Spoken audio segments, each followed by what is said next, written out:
হরে Krishna, good morning. তো আজকে ব্রেকফাস্টে কি বানালাম, এই যে দেখতে পাচ্ছ মক্কা, এখানে জল গরম করছি, এটা এখানে দিয়ে সেদ্ধ করে নেবো। তো এই যে সেদ্ধ করে দিয়েছি, এটা একটু মানে কম কম সেদ্ধ, হাফ বয়েল। তো এটাকে এবার ঠান্ডা হয়ে গেলে ছুরি দিয়ে ছাড়িয়ে নেবো। এই যে এইভাবে ছাড়িয়ে নেবো, ছাড়িয়ে নিয়েছি। এতে দিয়ে দেবো 1-2 পিস কাঁচা লঙ্কা, একটু শসা কুচি,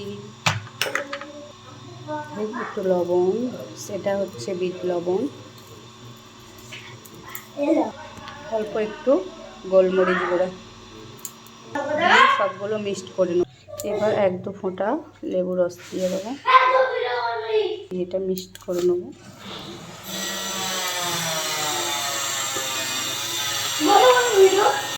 হয়ে গেছে। হরে কৃষ্ণ, সকালের ব্রেকফাস্ট।